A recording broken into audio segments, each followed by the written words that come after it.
Hello, everybody. Welcome to Vlog 34.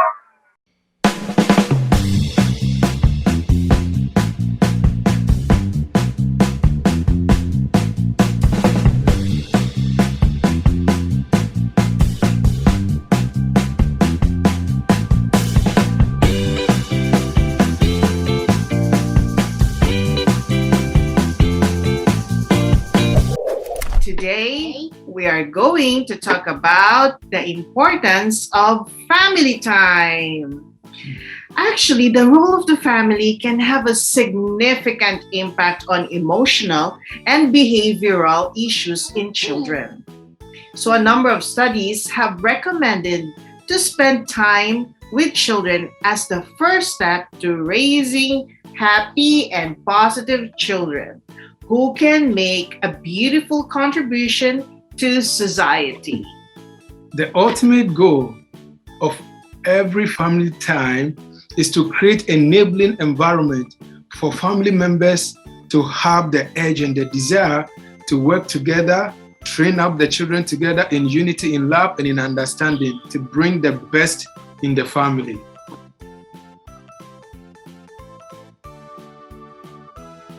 Hello, parents. By the way, hello to our students over there, our friends. Thank you for watching or viewing our YouTube channel, and especially for this vlog episode. It is a very important vlog today is because this is our first time to interview parents. And as you know, we are school owners of Maxsteph Learning Center. So, Mr. Max, would you like to introduce? It's a privilege to have the wonderful parents of our students in the person of Akiyo and their parents, Mr. Desta and Miss Dali. It's really a blessing to have you, to talk to you about your experience. You share with us and our viewers. And I know today will be a wonderful time. Yeah, so welcome to Darko Family YouTube channel. Welcome. Thank you po. Thank you for having us. Yes. All right. So magbibigay lang kami ng background, mga viewers dyan, about kay Akiyo. Kasi si Akiyo yung panganay nilang anak. Ang laki kasi ng gap ng age ng baby nila. So we're going to talk about Akiyo today is because Akiyo is one of the pioneers of Maxsteph Learning Center na aalala ko noon, Mr. Max would carry him, crying and even have this lampin and he's always in his mouth, like he would be crying like, Mom, nanay, tatay. He would call the mother and the father nanay, tatay. And he didn't want to come in.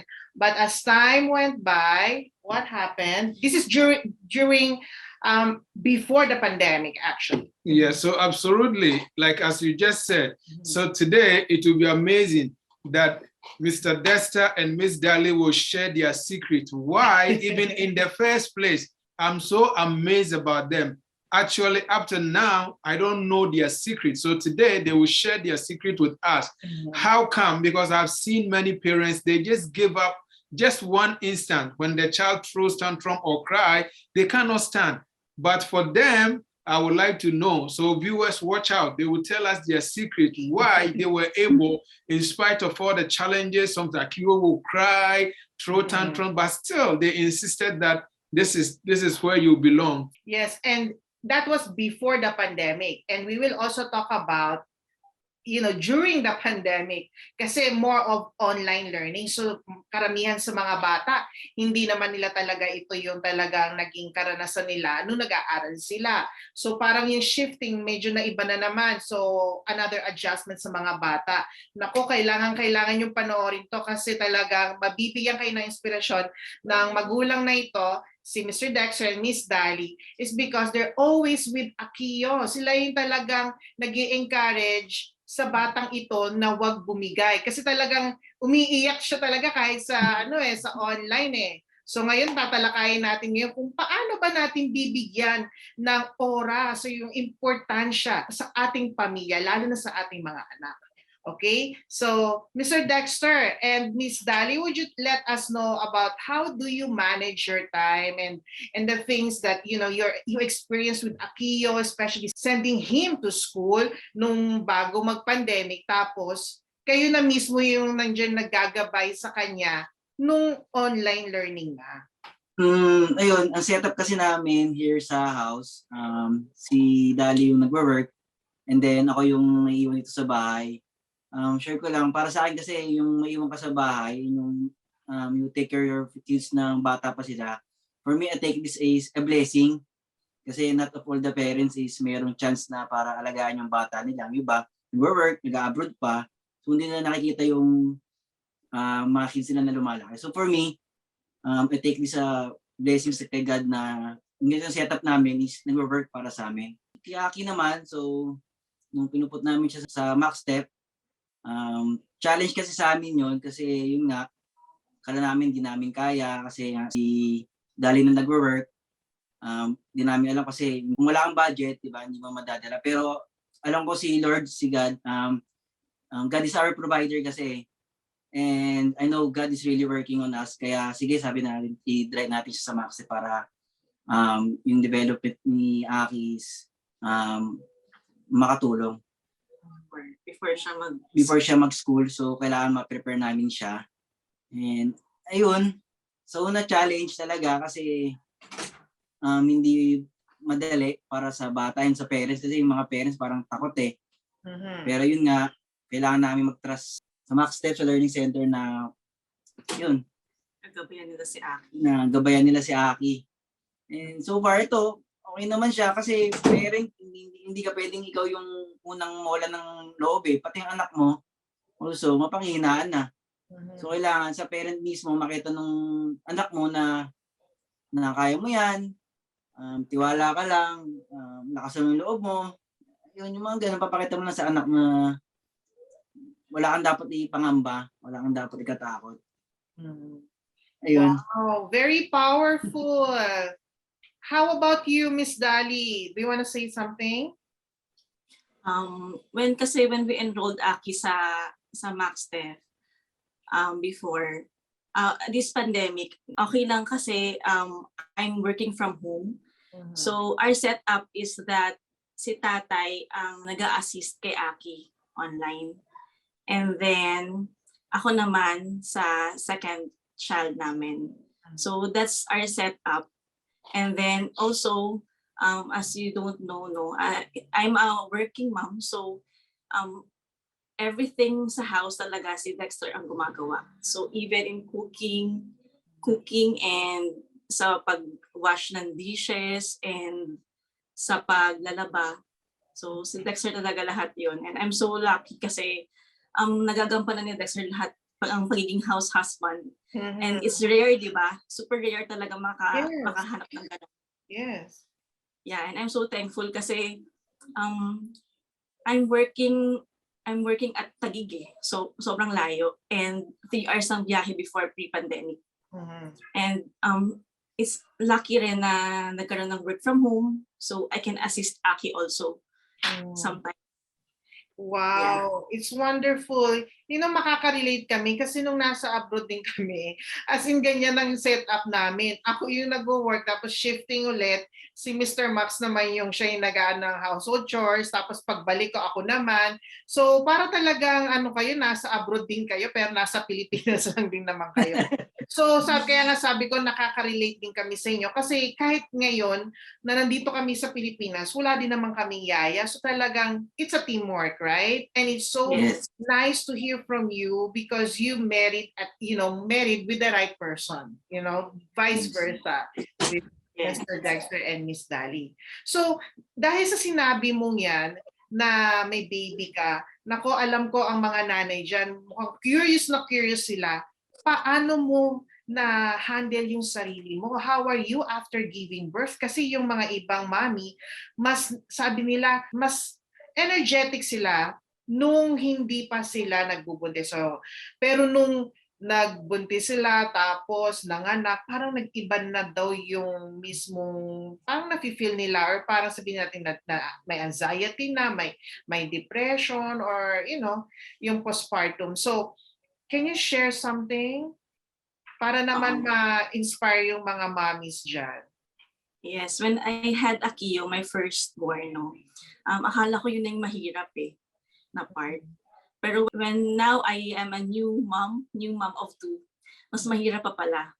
So, mas iba yung challenge kasi I have a toddler and then I have a newborn. So, challenging talaga.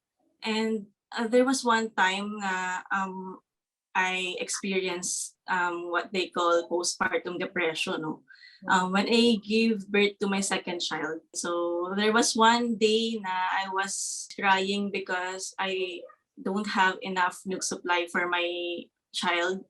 And then mixed emotion, sabay-sabay lahat dumating yung emotions. Like Yara is crying, and then my body is still recovering from the CS operation, and then you're so tired, and then wala ka pang milk na ma-supply sa anak mo.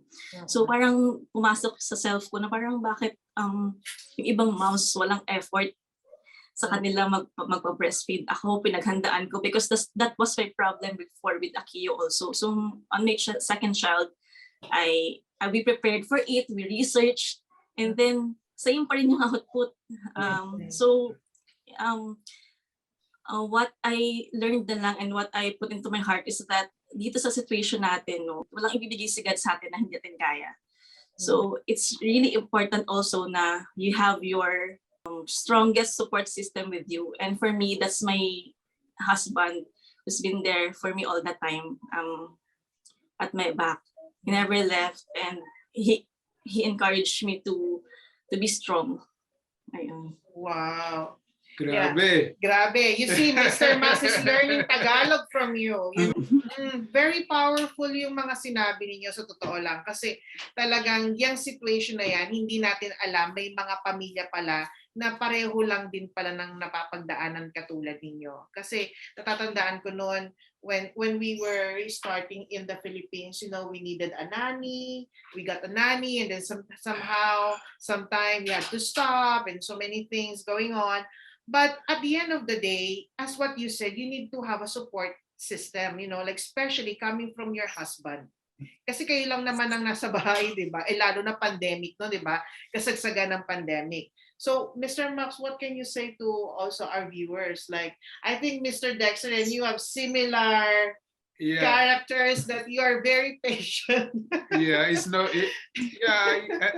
cannot relate to you. That's why even the first time that I got to know you, I felt your situation, so I decided to know you more. And it's a blessing that ever since we've connected to each other, even in spite of the pandemic and everything. Actually, it's not easy. It's when there is a saying that it's like when the husband becomes the house band. Instead of husband, it becomes a house band. It's really, really tough. And it takes the grace of God, and especially nowadays, we need to know that things are changing, sometimes depending upon the situation that we find ourselves in. So I will encourage our viewers that things are changing. It shouldn't always be the case. They are like long time ago, it happens to be that all the time, men are supposed to go out there and bring food on the table, put food on the table. But now things are changing. So we need to look at our situation and try to adjust, and don't look to compare ourselves with others, but whatever works for us, then I think we can stick to that, and others can also learn from us. Yes, and also for all the families out there, most especially to the parents, that our school, Maxsteph Learning Center, is not just reaching to the students, but also to the parents who are in need of help. We are a Christian school, and we are also focusing on how we can help emotionally, spiritually to the parents, on how they can also train their kids. As the Bible says, train up a child the way he should go, and when he is old, he will not depart from it. For Ms. Dali, I would like to ask, what will be your advice for parents that when they are sending their children to school and the kids say they don't want to go and the kids want to give up, the parents also give up. And they think that, oh, maybe something will happen to my child or something. What would be your advice for parents like that who don't have that kind of heart to, even when their kids are crying? Dapat magtiwala ka lang sa kakayanan ng child mo. Hindi pwedeng ayaw na niya, susuko ka na rin. And you really have to trust with the mentors because they know what they are doing. And for our child Akiyo, it really helped a lot that we enrolled him at school. There's a lot of improvement that we have seen in him, and that's because of the help of his mentor and the center. Thank you Thank so you much. for Wow. that. We highly appreciate. Yes. Yes. So thank you so much for this wonderful time, Miss Dali and Mr. Dexter. Anything to say? Your last message to all the parents out there? Share ko lang, siguro sa isang family, really important yung talagang support system. So hindi pa pwede yung, sige, sabay, ikaw bahala sa bunso, ako naman sa panganay. Hindi pwede. Kailangan yung buong bahay, kayo mismo yung nagsusuportahan. Hindi porket tapos mo ng kasi yung bahay, magpipetiks-petiks ka na lang, hindi mo na natutulong. Kailangan support talaga eh. So tulungan yung pinaka-importante. And then, Always make time for your yun, always makes time to your family. Hindi pa pwedeng busy ka lagi sa work. Hindi mo pwedeng idahilan yung I have no time eh. So you have to make time for your family. Yun yung pinuput namin sa family namin, yung magkaroon kami ng time, bonding together. And then, of course, kailangan si God nandyan lagi sa family mo kasi naniniwala kami na hindi namin magagawa tong sitwasyon namin ngayon na si Dali lang nag-work, dalawa na yung anak namin. Kung isipin mo sa panahon ngayon, parang pwede yung kaya nyo ba yun? Si Dali nag-work, tapos dalawa yung anak nyo. So yun. Kasi alam namin, yun nga, sabi ko nga kanina, God's our provider. Wala kaming secret, wala kaming recipe na ginagawa, but alam mo namin, God is working with us. So yun yung pinangahawakan namin. Amen. And so yes, viewers, family, parents, thank you also for having the time to watch this episode of our YouTube channel.